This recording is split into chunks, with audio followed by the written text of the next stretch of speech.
Assalamualaikum warahmatullahi wabarakatuh. Tepang di dina channel Api Handy Official. Iya, dina dagat ayeuna urang sami-sami medar perkawis carita wayang. Insyaallah dina dagat ayeuna urang guar perkawis carita wayang. Seta ajana sim kuring umajak kasadayana kanggo nga-like, comment and subscribe channel Api Handy Official. Iya, oke. Urang kawitan tina wangenan wayang. Naon ari wayang teh? Wayang nyaeta sarupa jejelemaan tina kulit atawa tina kai nu diibaratkeun anu dilalakonkeunana dina carita Mahabharata, Ramayana jeung saterusna. Dina pagelaran wayang kidalang biasana sok dipirig ku gamelan jeung sinden.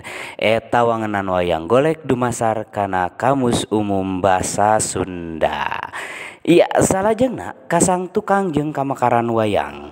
Nah, ari carita wayang teh asalna ti nagara India. Asup ka urang marang jeung asupna agama Hindu, terus mekar jeung narekab nepi ka kiwari. Dina kamakaran Islam, wayang dipake ku Sunan Kalijaga pikeun media dakwah atanapi nyebarkeun agama Islam. Nah, lahirna wayang golek teh ditaratas ku dalam karang anyar Wiranata Kusuma Tilu. Harita anjeuna marentahkeun Ki Darman nu natah wayang kulit asal Tegal anu nganjrek di ujung berung pikeun nyieun wayang tina kai. Wangun mimitina mah gepeng jeung ngaharib-harib kana wangun wayang kulit. Oke, salajengna aya oge wangenan wayang numutkeun sababaraha ahli. Wayang nyaeta hiji wangun seni pagelaran dina wangun drama nu khas. Nu ngawangku seni sora, seni sastra, seni rupa, seni musik, seni tutur, seni lukis jeung rea-rea deui. Eta numutkeun pasa. Pranowo netelakeun wayang nyaeta salah sahiji wangun teater tradisional nu pangbuhuna. Sedengkeun numutkeun ruhaliah wayang teh asal kecapna tina wa jeung hiang. Wa nyaeta wadah, hiang nyaeta dewa. Nah, dina abad kaopat jalma-jalma anu ngagem agama Hindu datang ka Indonesia, utamana para padagang. Dina eta kasempetan urang Hindu mawa ajaran kitab Weda jeung carita epos atanapi epik India nyaeta Mahabharata jeung Ramayana dina basa Sanskrit atanapi Sangsekerta. Nah, salah sahiji tempat mimiti mekarna seni wayang golek di Pasundan nyaeta Cirebon dina mangsa Sunan Gunung Jati tahun 1478 dugi ka 1568 nyekel kakawasaan pamarentahan. Wayang nu mekar di Cirebon harita nyaeta wayang golek papak atanapi cepak nu dimangfaatkeun pikeun dakwah Islam. Cenah baheula minang kamayarna teh nyaeta maca 2 kalimah syahadat. Carita nu dilalakonkeunana nyaeta carita ngeunaan Amir Hamzah. Eta numutkeun Suryana. Nah, ayeuna urang sami-sami medar ngeunaan mikawruh carita jeung istilah pawayangan. Carita wayang teh nyaeta carita nu sok dilalakonkeun dina pagelaran wayang. Ari nu jadi babon atanapi sumber carita wayang teh nyaeta carita Mahabharata jeung Ramayana. Anu umurna eta dua carita teh leuwih ti 2000 taun. Wah, heubeul pisan nya para wargi. Nah, carita Mahabharata teh dianggit atarapi dikarang ku Wiyasa. Panjangna 200.000 jajar atanapi 100.000 sloka. Dina Mahabharata palaku utama nu nyekel keadilan teh nyaeta Palaputra Pandawa atanapi Pandu Dewanata. Sedeng pihak musuhna nyaeta Palaputra Kurawa. Kitu tah. Anapun carita Ramayana mah dianggitna teh ku Walmiki. Panjangna 48.000 jajar atanapi 24.000 sloka. Dina carita Ramayana mah palaku utamana teh Batara Rama sedang musuh teh nyata Prabu Rahwana atanapi Dasamuka. Dasamuka jadi raraina teh aya 10. Nah, kesenian wayang golek diwangun ku dalang, juru kawih atanapi sinden, juru gending atanapi nayaga jeung ilaharna ditambahan ku juru alok. Dina pagelaran wayang golek dalang teh minangka lulugu atawa pupuhu nu mingpin prakna pagelaran. Dalang nu ngiggelkeun wayang, ngalalakonkeun caritana, nembangkeun kakawen, ngalaksanakeun murwa, nyandra katut nyoarakeun antawacana. Nah, dihanap aya pedaran ringkes atanapi istilah-istilah pagelaran nu aya dina wayang golek. Nu kahiji aya nu disebut kakawen. Naon ari kakawen? Kakawen teh nyaeta tembang dalang dina pagelaran wayang golek. Salajeng aya disebut murwa. Ari murwa teh kakecapan bubuk ka dalang sabada kakawen. Lajeng aya nu disebut nyandra. Ari nyandra teh naon? Nyaeta prolog dalang sabada murwa. Lajeng aya antawacana. Antawacana teh nyaeta paguneman atanapi dialog antar tokoh wayang. Salajengna aya nu disebut suluk. Nya kade suluk sanes suuknya. Suluk teh nyaeta siloka atawa ngagambarkeun hiji hal ku cara dihaleungkeun ku dalang. Lajeng aya nu disebut garap nyaeta cara ngiggelkeun jeung merangkeun wayang. Tah, parugi sadayana insyaallah dina ieu pedaran hideep bakal dipaparin video wayang golek. Salian ti wayang golek dina ieu pedaran oge bakal aya salah sawios ringkesan carita Mahabharata. Oke, eta perkawis wayang golek. Nah, parugi sadayana peryogi kauninga wirehing dina pedaran ieu teh hideep sadayana dipiharep hiji apal salah sahiji carita wayang golek ngalangkungan video wayang golek nu insyaallah bakal aya dina ieu pedaran kitu oge. Salajengna hideep teh tiasa apal istilah-istilah pawayangan. Nah, aya nu disebut tokoh punakawan nya dina wayang golek teh aya nu disebut tokoh punakawan. Saha wae tokoh punakawan teh? Ari tokoh punakawan teh nu kahiji di tatar Sunda mah aya nu disebut Semar, Cepot, Dawala, lajeng Gareng. Tah eta mah ayana teh di tatar Sunda, moal aya di India nama mari eta mah ayana khusus di tatar Sunda gitu. Salah sawios nu ngabentenkeun antawis carita wayang golek Sunda sinarang carita aslina nu ti India tokoh Gatot Kaca. Nah, ari Gatot Kaca teh salah sawios putra Bima gitu kan ya, salah sawios putra Bima Gatot Kaca teh. Bima nikah sareng Dewi Arimbi. Ari Dewi Arimbi teh nyaeta putri ngan putrina putri buta. Lahir we Gatot Kaca. Perawakanna gitu kan ya tapi bentukna ari ti India mah nu namina Gatot Kaca teh lir ibarat buta we sapertos kumaha jangkung badag ieuna botak gitu kan ya, pinareupna rayud gitu istilah nama gitu kan ya, bibirna jebleh. Tah di tatar Sunda mah dirobih nu namina Gatot Kaca teh lambang siloka hiji kagagahan gitu kan ya. Mata lamun muncul Gatot Kaca teh biasana sok bari ngagerem gitu eta. Lir ibarat satria gitu kan ya, satria pinilih gitu kan. Gitu ta. Eta salah sawios anu ngabentenkeun antawis carita wayang di India sareng carita wayang di tatar Sunda. Nah, salajengna aya tokoh nu namina teh Dorna. Nah, dina wayang versi Sunda mah Dorna teh janten tokoh anu gaduh sifat culig, rehe sareng pikasebelentur langkung mihak Kurawa batan ka Pandawa. Dina versi India mah Dorna kacarioskeun janten guru Pandawa sareng Kurawa anu gaduh sifat wijaksana sareng divi hormat.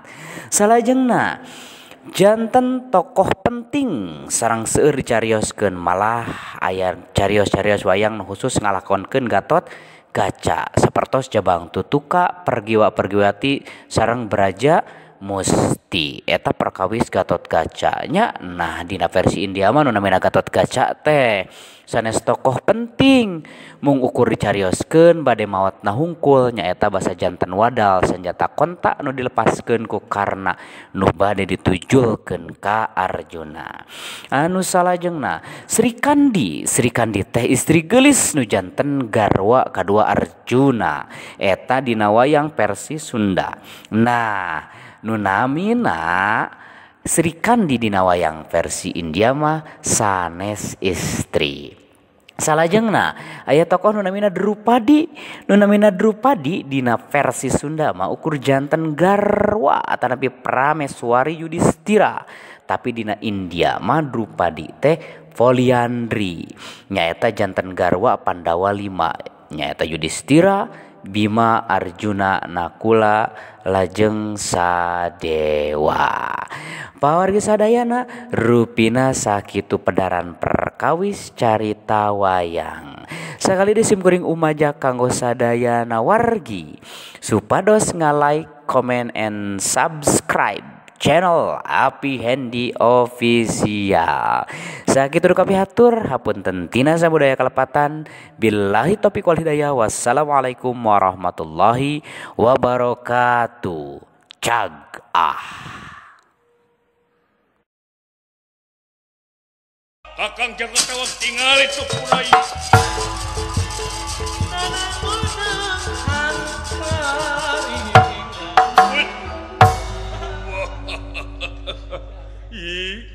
Cepot lan dikumahakeun adik aing pot. Ditajong ketinggal makan, ditajong bulan nu pikik kieu teh. Leres agan. Aya naon? Aduh. Cepot.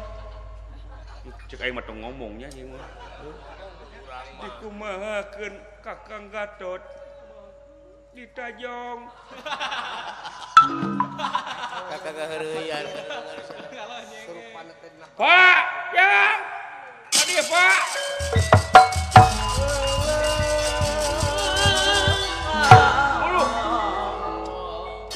Ayana, gandeng. Bapak di mana wae tuh? Mana wae atuh? Aya Juragan Arjuna ka dieu deui sia. Juragan Arjuna? Heeh. Alah cilaka deui, Pak. Anu matak oge deui.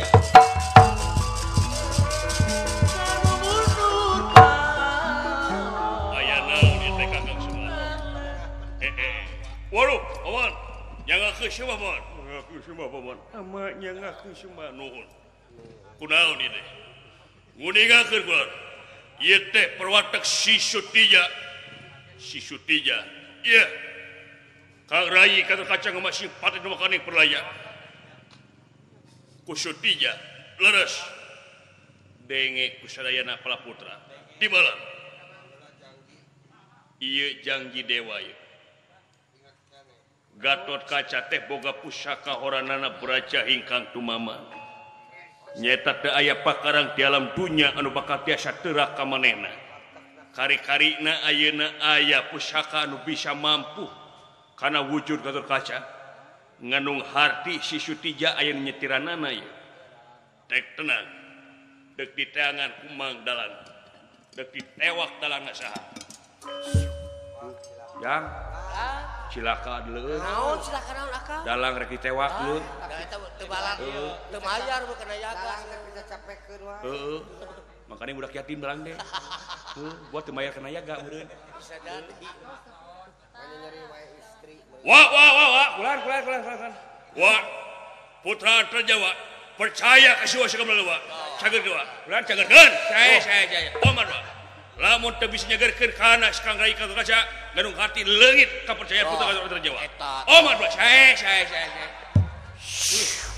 Bebarengan meratuk jantung dewek teh jan. Wah, pulang omat wah.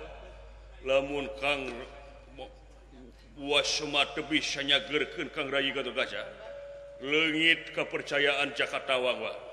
Omat wah, cagerkeun Kang Rai Gatot Kaca wah. Duh.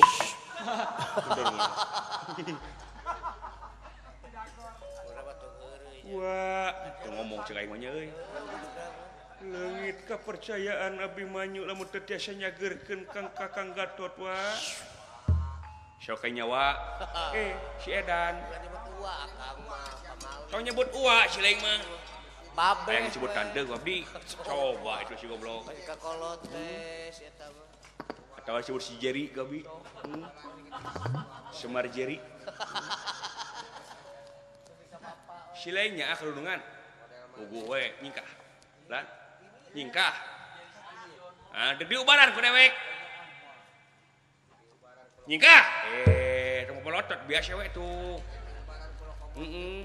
eta maot di ubaran biasa gitu tempokeun we nyingkah kumaha paha sok nyingkah saya Pak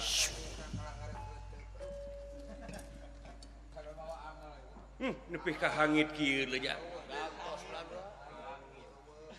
daek teu daek ieu lain senjata dunia ieu lain senjata marcapada tapi senjata sawarga urang dunya sih nama eta mah deuk dibedol sia wae senjata turun sia turun sia sari tah turun tuh bisi dibedol wae tah turun turun sia turun sia teh turun ke BBM nyingkah ka itu sia teh eta ku newo-newo wae ka bapak ayo turun Allah taala punten Kakang Semar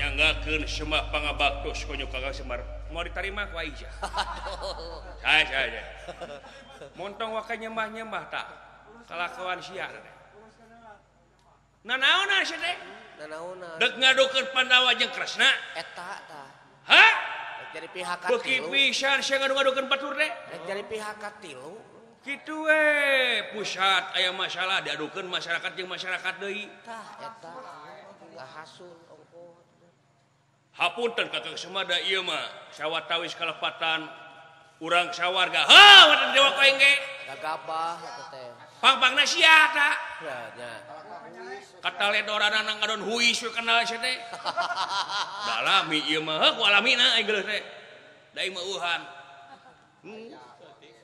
sanes si teh ninggal dina kaca trenggana yen Kresna teh nyanak nyaeta rarencepan ngabantun kana karang kajimatan nyanak tarumpah kancana